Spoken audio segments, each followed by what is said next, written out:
In the name of the Father, and of the Son, and of the Holy Spirit. Amen. Together we declare, today I receive all of God's love for me. Today I open myself to the unbounded, limitless, overflowing abundance of God's universe. Today I open myself to God's blessings, healing and miracles. Today I open myself to God's word so that I become more like Jesus every day.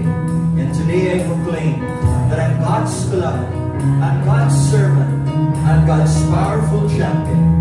And because I am blessing the world. In Jesus' name, amen. Today I want to preach the message, ask for God's wisdom. Can everybody say that? Ask for God's wisdom. Sa mundong ito na ang daming naririnig, ang daming noise, ang daming nagtatawag, kailangan natin ang wisdom ni Lord para tayo ay magabayan. Dito pumapasok yung sabi natin na discernment. And that's why we need to ask for God's wisdom. It says in Matthew 7 verse 7, ask and it will be given to you. Seek and you will find. Knock and the door will be opened to you. For everyone who asks, receives. The one who seeks, finds. And to the one who knocks, the door will be open. Everybody say the door will be open. The door will be open. And that means we need to ask for God's wisdom. Especially on how we live our lives. The good life. Especially on how we interact with each other in our relationships. And isa sa mga wisdom na binibigay sa atin ay makita natin on the same chapter of Matthew, verses 1 to 2. Let's read it together. Do not judge, or you too will be judged. For in the same way you judge others, you will be judged. And with the same measure you use, it will be measured to you. Ngayong araw, ating pag-aralan yan. Let's reflect on that Word of God, on the Word of God, and ask Him to guide us. I invite you to prayer. Close your eyes, put your hands over your chest. Father God, we're coming before you right now, asking for your wisdom. We need your wisdom, Lord. We need you, Lord. And that's why we open our hearts to you. Fill our hearts with your love. We invite you to heal our relationships. We invite you into our families, into our friends, into our circles, into our neighborhoods, into our communities. Speak to us, Lord, right now. Transform our hearts, because we need you to have a good life. This is our prayer in Jesus' name. Amen. Again, we sing to the Word of God.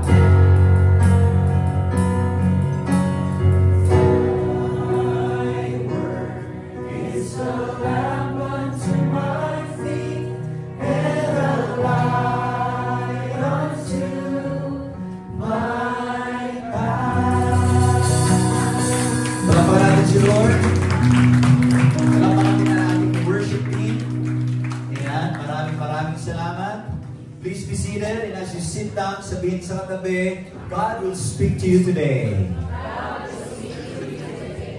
I want to see a raise of hands of those who are coming for the first time. We want to welcome you. Ayan, maraming salamat. Palakpakan naman natin sila. Ayan. Welcome to the feast. Welcome to Feast Baguio, where you are loved, you matter. We want to see you more often. Mamaya po, in the small groups, we'd like to give you our welcome gift. Also, I want to acknowledge and say thank you for coming in today in white. Bakit white? May binyag, may renewal. Yes, maybe spiritually we need to renew our hearts and minds, but also this is our stand against corruption. This is not a political color, but rather our stand for hope, for honesty, for good governance, for goodness in our government, wherever we are. After all, we're talking about the good life. Amen? Brother Chris, pasensya na, hindi ako nakaputi ngayon. That's okay. You're still part. What's important here is the color of your heart. Amen? Napalapakan natin ang bawat isa. Everybody say the good life. Good life. Everybody say, ask for God's wisdom. Ask for God's wisdom. Ito ay top number 9 ng ating series, The Good Life. And this is the second to the last. So top 10 will be next week. And we're talking about this wonderful message from Jesus Himself, the Sermon on the Mount. And dito sa talk na ito, we're going to talk about relationships. Everybody say relationships. Taas kamay dito yung may relationship. Yung iba nag-iisip, magtataas ba ako ng kamay? Hindi man ako married. Wala man akong girlfriend, boyfriend. Am I in a relationship? Yes. Sabihin sa katabi, you are in a relationship. You're in a relationship first with God. Amen? Amen. Second, with your family. Amen? Amen. Third, with your friends, with your circles, with your barkada, in school, in your work, in your business, and of course here at the feast. Yes? Yes. And we're going to talk about relationships. Ask me why. Because if you want to have a good life, then we need to look at our relationships. If we want to have a good life, we need good relationships. Amen? Amen. Without happy relationships, you cannot be happy. Yes? Yes. Sino dito yung mga married people? Taas kamay. Sino dito yung mga husbands? Taas kamay. Husbands. So, palakpakan naman natin ating mga brothers. Thank you, thank you. Diba brothers, minsan ang ating happy thermometer, tingnan mo lang yun si wife. Happy wife, happy life. Yeah. And we're disturbed pag hindi rin sila happy. Pero ito, ha? Ay, of course naman, palakpakan naman natin ang mga sister wives natin. Pero ito, if we look around, many relationships are dysfunctional. Many relationships are in calamities. Many marriages are dead or dying. We need to resurrect them. Many parents don't know how to parent. We are learning. We need to learn a lot. And the sad thing is this. Many children they are repeating the mistakes that the parents did, that the grandparents did. Many siblings are becoming strangers to each other. Hindi na sila magkakilala. And many people, they don't have close friends already. Ano nangyari? Even churches, supposedly God's family. Parang nangyayari ay spiritual gas stations. Ano ba yung ginagawa sa gas stations? You just go there, gas up, and then you drive away. Sana hindi ganun sa feast. Sana hindi tayo ganun. That when we come here, yes, we are filled up, but then we continue to journey with each other. Amen? Amen. And that's why we have LGs. That's why we have one-on-one, LST, with each other, because we want to journey in this life together. Amen? Amen. Minsan may isang babae, sabi niya, all relationships will be wonderful sana, brother, kung ang mga tao ay madaling mahalin. Ang kaso hindi. the question, why did God create so many people who are so difficult to love? Have you asked this yourself? Nataas kamay kung natanong mo na ito. Yes, brother. Ang hirap. Why? You see, taas kamay kung merong mga tao sa buhay mo, sa paligid mo, na ayaw mo. Brother Chris, tataas ako ng kamay, hindi naman ngayon eh. Ayan, minsan sa trabaho, sa school, yun yan. But hey, sabi nga ni Monica, kung pwede lang, wall na lang, boundary, pero hindi. Do you have family members that test your patience?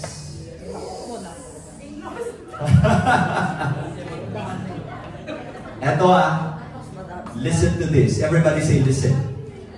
Everybody say I'm listening. God, let's show that. God has appointed specific people in your life to accomplish one glorious purpose, and that is to stretch your capacity to love. Stretching pala yan eh. Exercise pala yan eh. Kaya kung may difficult people around you, it's an opportunity to love. If you're being annoyed by your boss, it's an opportunity to love. Being annoyed by your colleague, by your friend, your barkada, sometimes in school, it's your opportunity to exercise your love muscle. Amen? Sabihin sa katabing, itiyan mo sa kanya, salamat! You're helping me to be a saint! Why? Aminin natin, kahit very close kayo sa katabi mo ngayon, minsan naiinis ka din. Correct? Yes. Tama? Minsan. Why? And that is an opportunity to really practice love, to understand. And I know it's difficult, but that's why we need to be reminded. Amen? Palampakan naman natin ang ating mga karelasyon.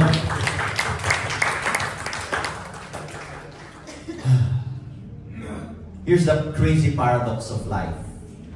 If every person around you is lovable, kung lahat ng tao sa paligid mo ay madaling mahalin, you will never grow in love. Tama? Yes. Yung pagmamahal mo, kindergarten lagi. Why? Ang dali. Lahat kind eh. Lahat ang bait eh. Yeah. Nakikita mo yung mga parang backpack nila, angels. Ang dali magmahal pag ganun. But if that's the case, then we will never mature in love. Listen to this. You only grow in love if there are enough unlovable people in your life. Brother Chris, ang hirap naman.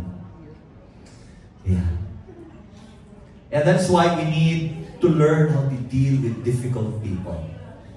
Let me share with you 2 lessons. How many? 2. So we have 2 lessons on how to deal with difficult people. Are you ready? Yes. Everybody say, I'm ready. I'm ready. Tapos balikat na nasa kanan, sabihin mo sa kanya, get ready. Get ready. In the Sermon on the Mount, Jesus dropped a practical and powerful wisdom on how we can navigate our relationship. Kung babalikan natin ang top 5, nasimulan na natin yan. That we have to love our enemies. Here in this talk, number 9, we continue the discussion on how Jesus is directing us in our relationships. This brings us to the first lesson. The first relationship wisdom is, do not judge. Everybody say, do not judge. Sabihin sa katabi, hindi ka judge. Kung balikan natin yung nabasa natin the verses kanina in Matthew 7 verses 1 and 2. Do not judge, or you too will be judged. For in the same way you judge others, you will be judged. And with the measure you use, it will be measured to you.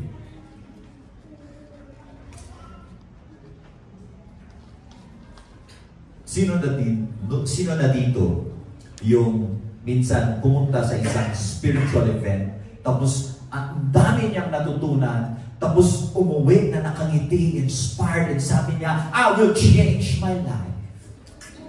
Yeah. Ako din. I'm gonna change my life. And so, I went back to my regular life, and I went to work on Monday, and I said, I want to change my life. I should do this, I should do this, I should do this. This is the message of God. And then I walked into the office, and I looked around, and may nakita ako, ay nako, itong taong to, hindi pa rin nagbabago. Pasok ako sa kabilang cubicle, ay andyan na naman siya. And here I am, akala ko, yes, I'm changing my life, I'm trying to do new things, but tumataas naman yung aking pagiging judgmental. Sinong nagkaganyan na minsan? Huwag magtaas ng kamay. Kahit ako na lang. Here's a warning. Everybody say warning. Warning. Your earnest quest to grow in your relationships with God is a beautiful thing. Everybody say beautiful. Beautiful. But, everybody say but. But. That same quest can result in ugly pride, which will harm your relationship with others. Amen? Kaya, oo, kailangan nating bantayan kasi minsan, uy, Brother Chris, I'm happy. Natagpuan ko ang feast. And I'm now a feaster. Praise God. I'm listening to the teachings. I'm joining the LG. And I'm doing this and that. Praise God. Kailangan nating bantayan ang ating mga sarili. Kasi as we elevate others, sana, as we elevate ourselves, our good life, let us not look down on others. Because the others are also trying their best to live a good life. So what do we need to do? Instead of pushing them down, we pull them up, we invite them, we interact with them, we engage with them, even if it's very difficult. Amen? Sabihin sa katabi, let's help each other. Sabihin sa kanya, salamat talaga, kapatid. Sabihin mo sa kanya, salamat kaibigan. Hindi ka lumayo sa akin. Amen? Pero minsan, tinatanong natin, how can I protect myself?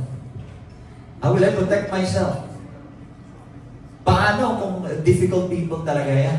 Brother Chris, paano pag toxic yan? Yeah. Ito, when Jesus says, do not judge, hindi na sinasabi that you just accept everyone and lahat sila mabubuti. All of them are good people. It's not that. Because we also believe that, hey, the devil is real. And yung devil na yan ay working in this world. And that's why there is evil in this world. Yes? Kaya nga tayo, we're saying, we stand against injustice. We stand against corruption. Why? Because there are really bad people. Yes? Now, in our relationships, how do we protect ourselves from liars, from cheaters, from thieves? When Jesus said, do not judge, He is not saying, you just accept people by their face value and then let them do whatever they want to do. Ito let's have an analogy.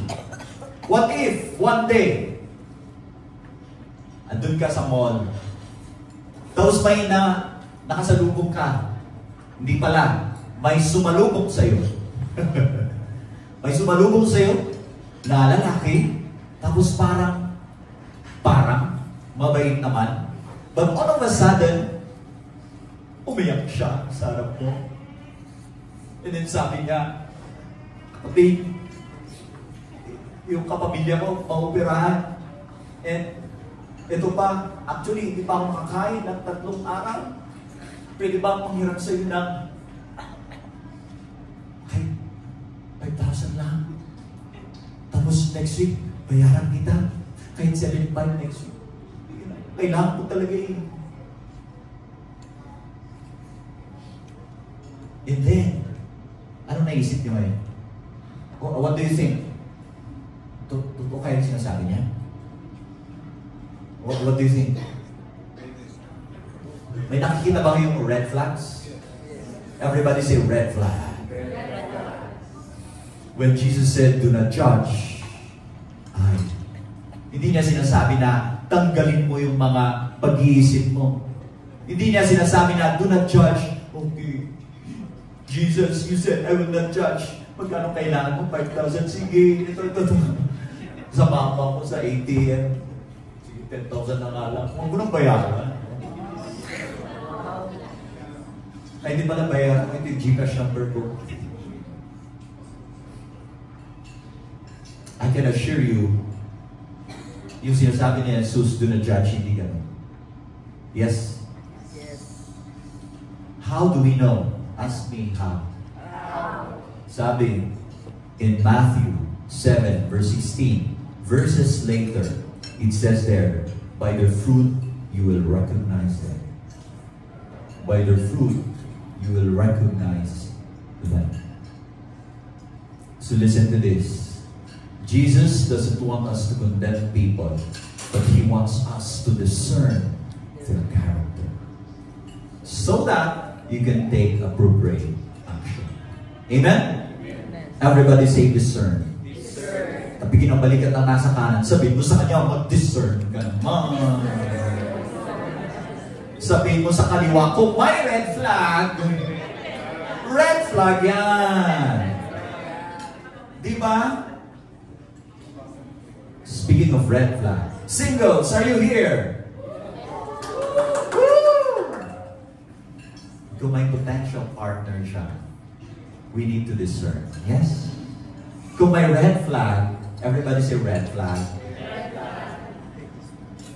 That's a warning. Yes? Yes. Discernment. That's the only way that we can protect ourselves from people who do bad things. Ito ay basic skill. Everybody say basic skill. Kailangan nating matutunan, kailangan nating ituro sa ating mga anak. Because we live in a dangerous world. Ang daming mga predators. They are camouflage. Naka-disguise sila na parang respectable. Yes? Yes. We cannot trust everyone.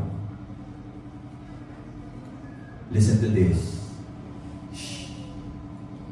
I believe there are good politicians, but we cannot trust all politicians. Yeah? Yes. Pero hindi naman lahat ay masama. Amen? Amen. And that's why we need to discern. Yes? Ito. If we don't condemn, don't judge. Ito ang sinasabi is to don't condemn people. Because we don't have the authority to condemn anyone. Only God can do that. Yes? Yes. It is from this teaching that here at the feast we say that everybody's welcome. Yes? Yes. Everybody's welcome. And then what we do is we journey with everyone. We journey with broken people towards healing. Wow. How? By the grace of God. Amen? Palakpakan namin. And I want to clarify this. I'm trying my best to share God's word. But I have to remind myself I cannot change anyone. I cannot change anyone. It should be the person cooperating with the grace of God who will change that life. Yes? In other words, only Jesus can change someone. Our job is to love people as His word is. And God, please work in the life of this person. I remember a man that I heard sharing his life at the feast, Bay Area then. Doon ako na nag-attend. And nung una kong pag-attend ng feast, I see different kinds of people. I see different looks of people. I smell different smells of people.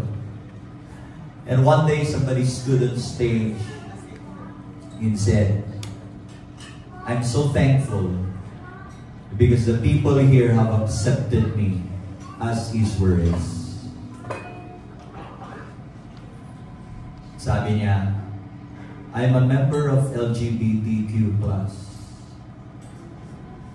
And nothing bad about that. But then he sort of said that he is a practicing homo.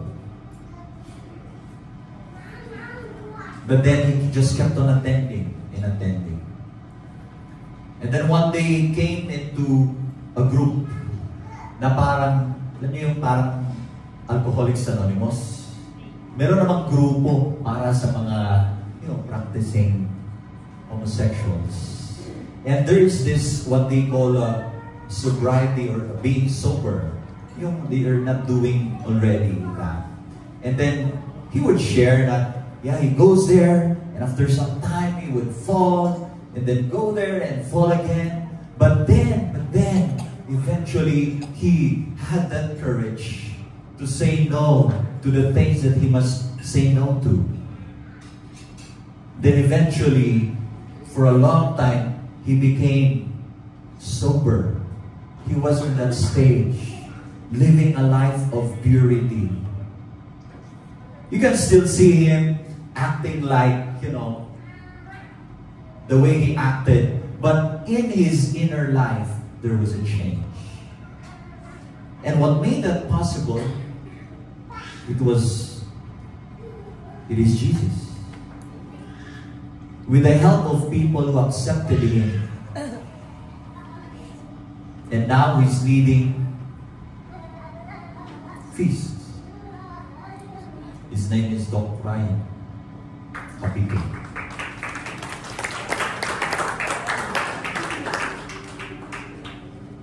In Matthew 7 verses 1 to 2, basahin ulit natin.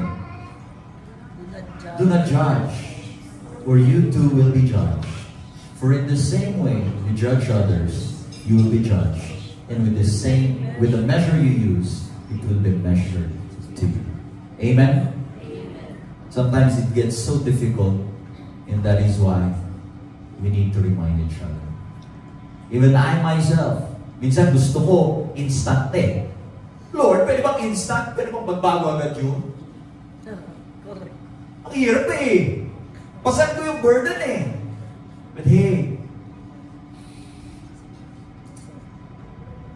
bahala si Lord.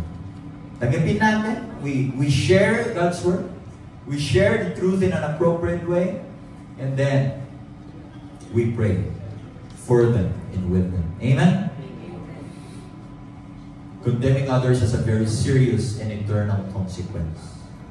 What we want to do is this. You want to show mercy because you need the same mercy. Amen? Amen. Lahat tayo nakakailangan ng mercy. Minsan lang, akala natin, mas mabigat yung kasalanan ng isa. Hindi, lahat tayo nakakailangan ng mercy. Because you're as broken as everyone else. Just with different cracks. Amen? So instead of judging others, what should we do? Sabi ni Jesus, and why worry about the speck in your friend's eye when you have a log in your own? Everybody say, Lord. Mas malaki yun kaysa sa speck. Yeah? How can you think of saying to your friend that may help you get rid of that speck in your eye when you can't even see past the log in your own eye? Hypocrite. Yun ang kasunod na word. Hindi ko na-invento. Yeah. Hypocrite. First, get rid of the log in your own eye. Then you will see well enough to deal with the speck in your friend's eye. Pero Brother Chris, Bakit nga ba we judge easily? Bakit nga ba? Ask me why. Because we lack self-awareness.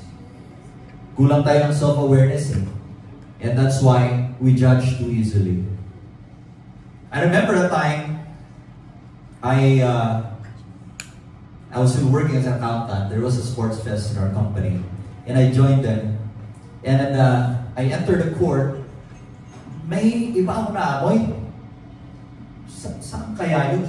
Kanino kaya yun? So naghahanap-hanap ako. Nakita ko yung uniform ng isa. Siya, sa kanya yata yun. Kaya, sa kanya ba yun? And then, laro kami.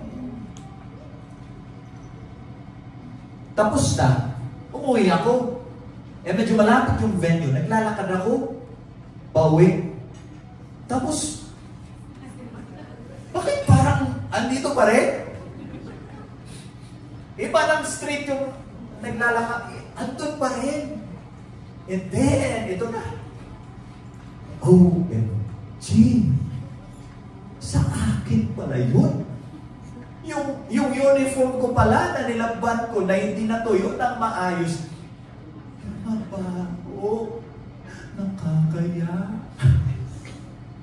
Ako pa naman yung parang obvious na naghahanap ng, sino yung mabaho? OMG. Ako pala yung mabaho. Here's the truth, mga kapatid. We humans have this tendency to exaggerate the faults of others while minimizing our own failings. Yeah?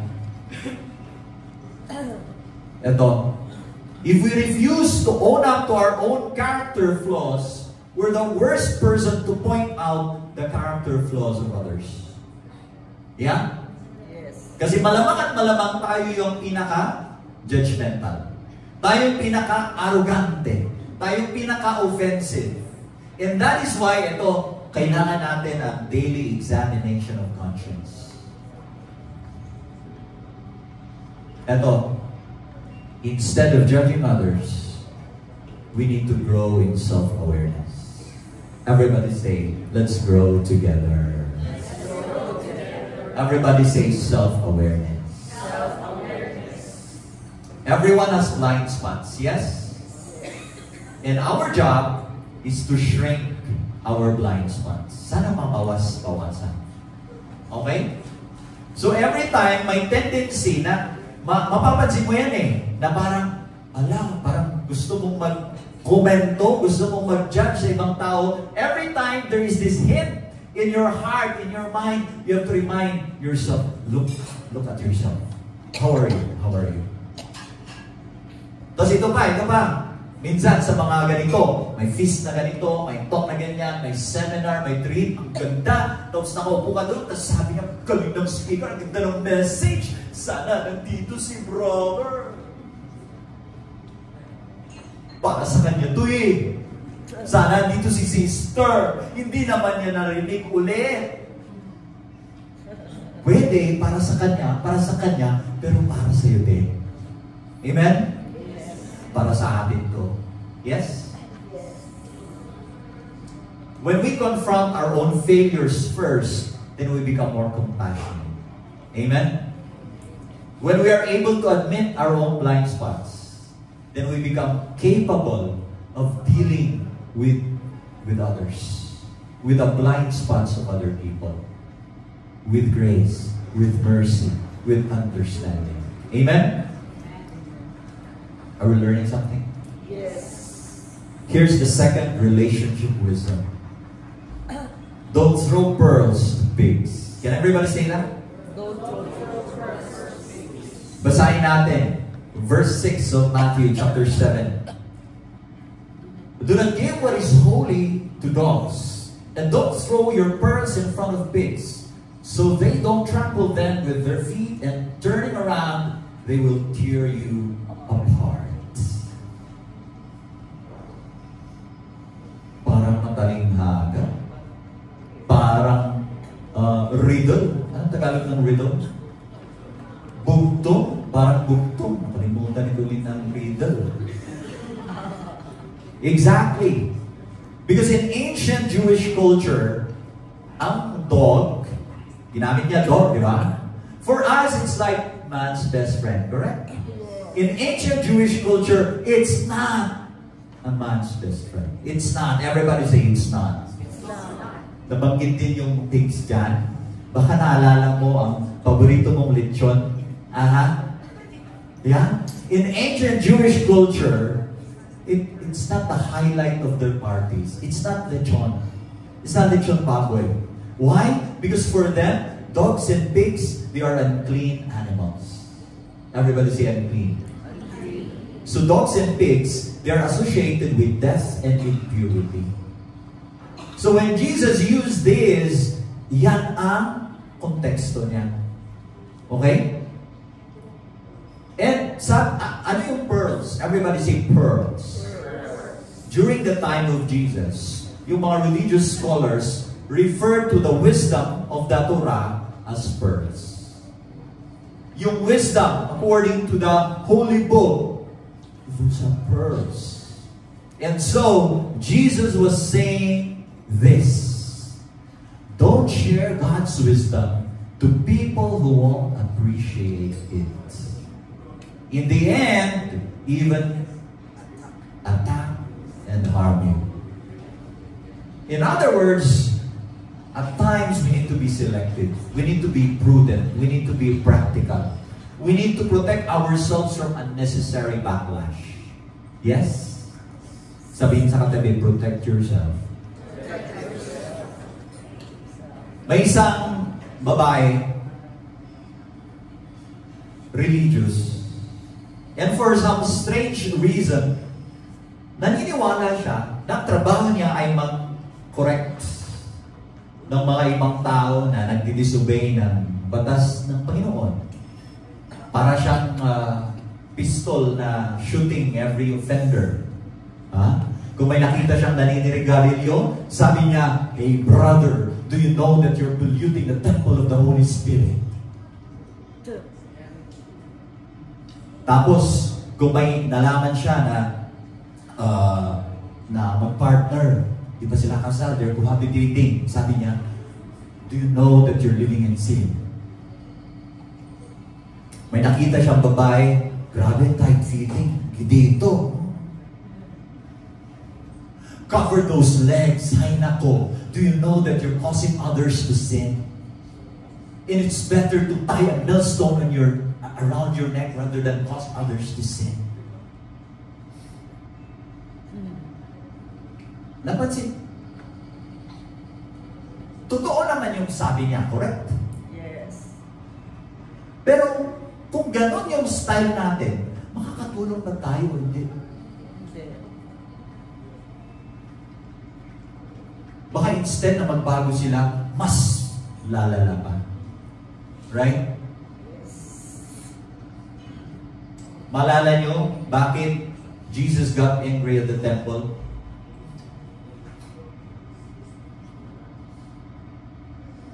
Akala, minsan tinanong yung babae na yun. Sabi niya, "Ako yun eh. Galit kasi ako sa mga taong gano'n eh." But maybe she is applying that in the wrong way. Yeah? Kasi when Jesus got angry at the temple, He was not angry at the regular sinners. He was angry at religious leaders who were unjust.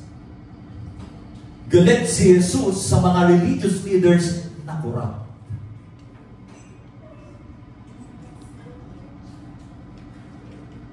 Eto, anong ginawa niya dun sa mga ibang tao na kung titignan mo, may kasalanan naman talaga. Makasalanan naman. What did He do? He dined with them. He ate meals with them. He visited their homes. "Zacchaeus, come down. Today I will go into your house." Yes? Yes. He called them friends. Kaya nga, inakusahan si Jesus na glutton and drunkard. But it's ironic, right? Some Christians have more similarities with Taliban religious police than to Jesus.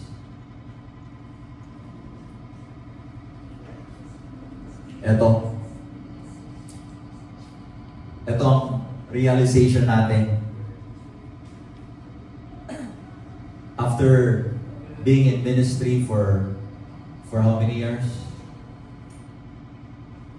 We must discern when to show God's love by speaking and when to show God's love by not speaking. So kailan? That's why we need to discern. That's why we need to ask God, Lord, give me wisdom. When should I speak? When should I not speak? When should I correct a brother because I love him?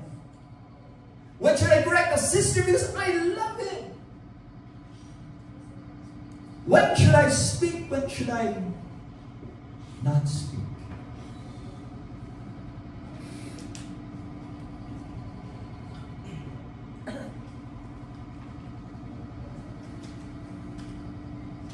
We have to check when to correct someone. Yeah? I remember isang practical sharing ni Simon. Kilala si Simon? Hindi siya religious leader. Hindi siya religious speaker. Pero ang pangalan niya si Simon Sinek. Yeah? Well, one time sabi niya, how can you be honest with your friend? Always. Because you love that friend. What if that friend invited you to a play that she joined for the first time? He gave all his effort, alam mo, and then invite ka niya, and then nung nanood ka ng play, grabe, parang gusto mong umalis. Bakit? Nahiya ka sa performance niya eh. Very clear naman pag play, pag theater, ano yan, very clear ang excellence sa hindi. Yeah? Yes. Now, sabi niya, what if that's your friend? And then paglabas niya, very excited siya kasi binuhos niya yung oras niya dyan, nag-practice. And then sabi niya, friend, thank you so much. You came into our play. What do you think? Kung ikaw nandun, you are honest, you are loving, you want to be truthful, what will you say? Alam niyo sabi ni Simon?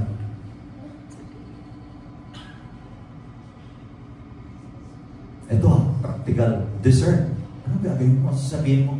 You want to be honest. Sabi niya,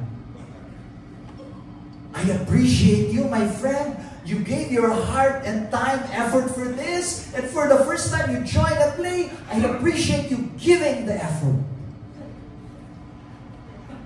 Are you lying? No. No. You're honest. Pero gusto mo sabihin na, hindi mo pa masabi yung performance, di ba? Kasi high siya eh. Andito siya, tapos pag sinabi mo yun, bam! Sabi ni Simon Sinek, yun lang muna sabihin mo. Tapos bukas, medyo wala masyadong emotion, sakto lang. You can approach the friend and say, friend, thank you ulit ha, sa play nyo kahapon. Remember you asked me how you did? Can I tell you something? Ito mo na sabihin. Pwede? Pwede.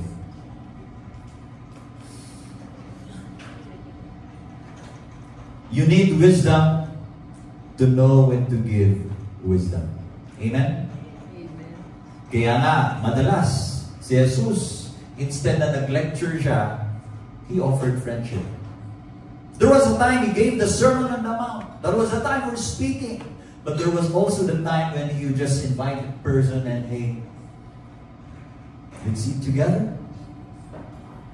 And then when the right time comes, He said the words that must be said. Amen?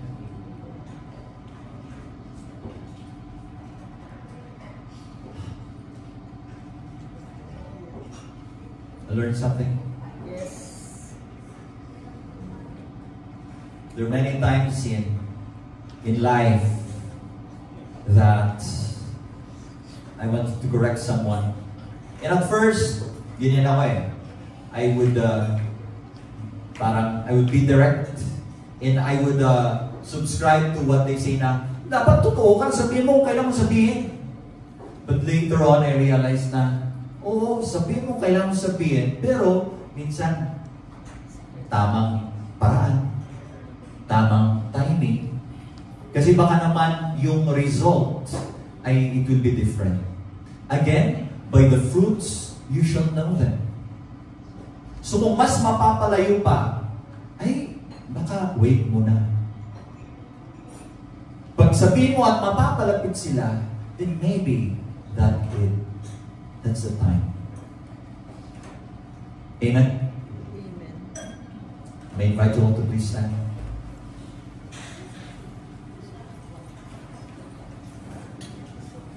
It says again in Matthew 7, verse 7 to 8, ask, and it will be given to you. Seek, and you will find. Knock, and the door will be opened to you. For everyone who asks, receives. The one who seeks, finds. And to the one who knocks, the door will be opened. The door will be opened. This is such an encouraging verse, correct? And it can be applied to all our prayers. When we ask God for something, right? It can be a new job, new car, new house, new provision. And that is okay because God loves you and wants to take care of you. He wants to provide for your needs. Pero the original context of this passage, it was actually in the context of relationship. Jesus is telling us to ask for wisdom, to seek for wisdom, and to knock for wisdom for our relationships. Because relationships are complicated and confusing, nakakailanganin natin ang wisdom ni God. Everybody say, we need God's wisdom. How do we love a difficult family member?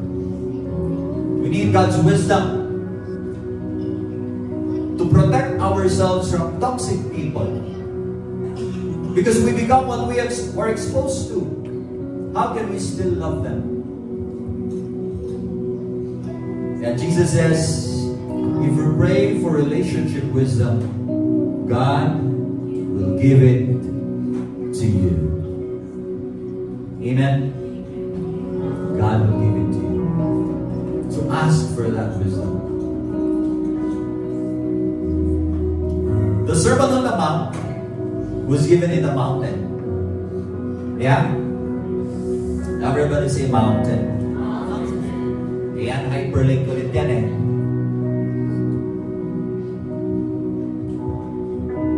Moses gave the Torah from a mountain, from Mount Sinai. In the Sermon on the Mount,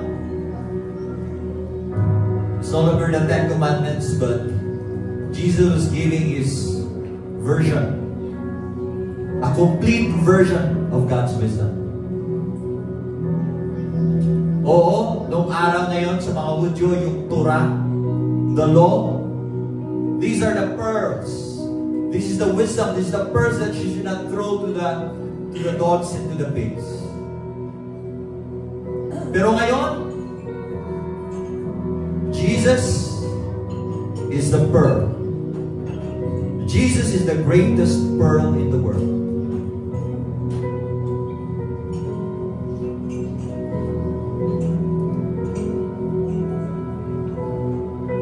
Jesus is God's wisdom personified. Sinabi yan ni San Pablo.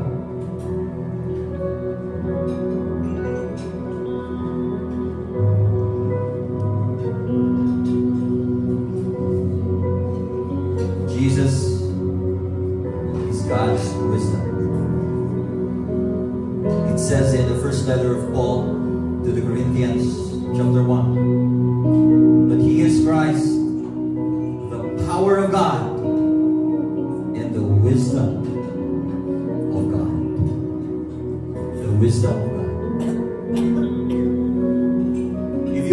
for God's wisdom, you're asking for Jesus. Because Jesus is the Word made flesh. Jesus is the truth. Jesus is the lamp unto my feet, the light unto my path. It's Jesus.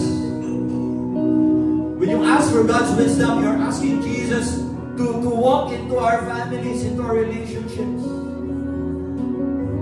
Lord Jesus, come, bless, touch, heal our relationships. Right now, let's ask for God's wisdom. Let's ask for Jesus.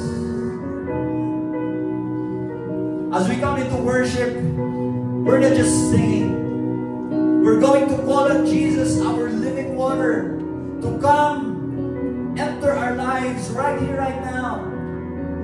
So that He's going to walk into this place and touch us. And by His healing touch, we will be healed. By the wisdom of God, by the guidance of Jesus, we will say no to the things that we said we must say no to.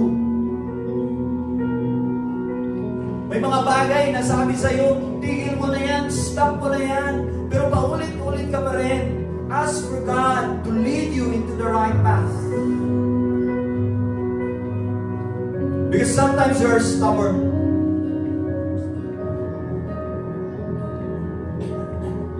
Gahapon pumunta ako sa Dalupiring, sa Morinitogon, downtown there. And by the end of, by a road, there is a fork, dalawa. Usually pa left ka, yun ang typical.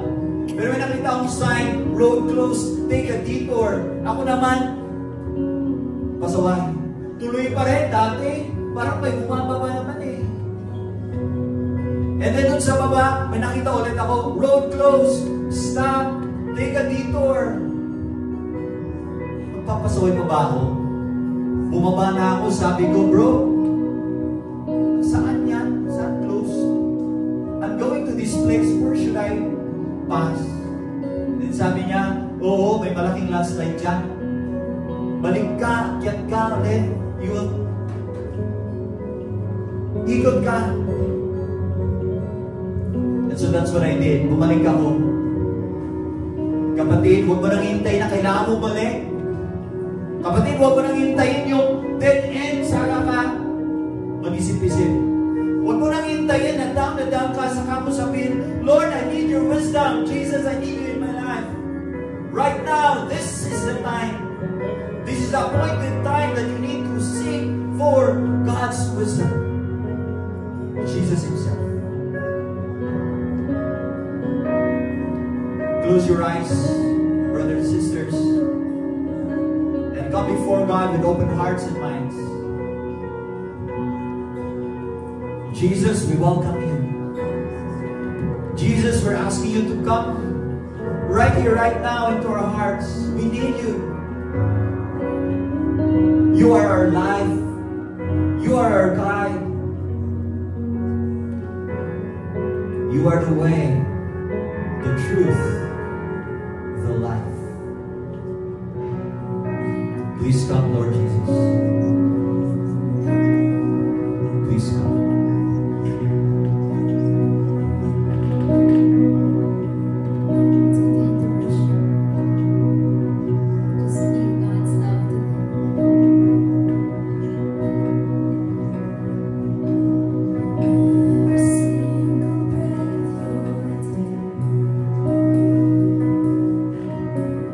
Every single step you're doing.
God's wisdom that we need. We come before you right now, surrendering our dreams, our desires. We're working on something, we're praying for something, we lift them up to you right now, Lord. And we ask you, Lord, that you help us